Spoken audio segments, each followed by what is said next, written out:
This is a review for the Dyson Omni-glide. The Omni-glide's airflow was measured at 24 CFM. Its suction was measured at 67 inches of water lift. This is substantially less airflow and suction than that of any other Dyson cordless vacuum we've tested. The Omni-glide was also the only Dyson to fail our flour clog test. It picks up the flour without issue, but much of the flour it picks up deposits on its premotor filter. It's unclear exactly why it failed this test. It does have less cyclones than other Dysons, and it also has the smallest bin of any Dyson, but the V12 Detect, with only slightly more cyclones and only a slightly larger bin, performed perfectly in the same test. Almost none of the flour the V12 picked up deposited on its premotor filter. In any case, the Omni-glide's performance in this test indicates that its filter clogs up very easily with fine debris. This results in a quicker loss in suction and more required filter maintenance than other Dysons we've tested.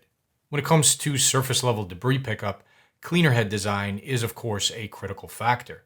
The Omni-glide has a very unique cleaner head that's composed of two soft roller brush rolls that are optimized for hard floor cleaning. Nevertheless, we still tested if the vacuum would work at all on carpet, and it did. It's not recommended for picking up fine debris on carpet, but as this test shows, the Omni-glide can hold its own, picking up large debris like Cheerios, even on carpet. In our hard floor stress test, the Omni-glide performed very well as expected. It had no trouble picking up any debris in this test. It can also pick up debris equally well pushed forward or pulled backward, because of its dual roller design, as is demonstrated here. This vacuum did not perform well in our hard floor crevice test. It couldn't pull most of the flour out of the crevice even after over 20 back and forth passes.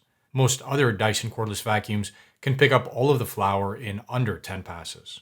The Omni-glide was tested to run for 24.5 minutes on standard power and 9 minutes on maximum power. Most users are likely to just use the vacuum on standard power, as it still gets good performance with much better battery life on standard power.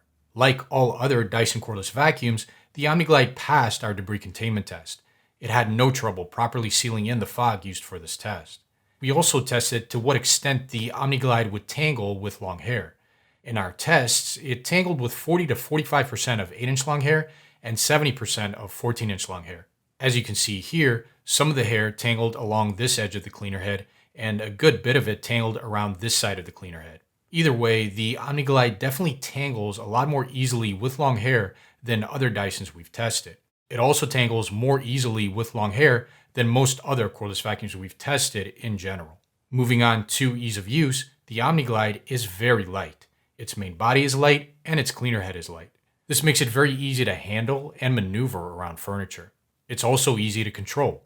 It has an on-off button. Pressing it once powers the vacuum on and keeps it on. It also has a separate button for alternating between standard and maximum suction. On the negative side of things, the vacuum does have a very small dust bin.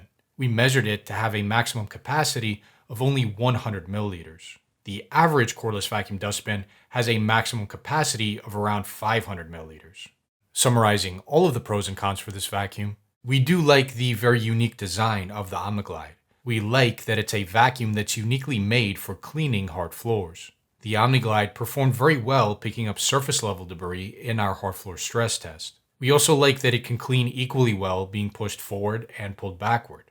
The vacuum is also very lightweight and easy to push forward and pull backward.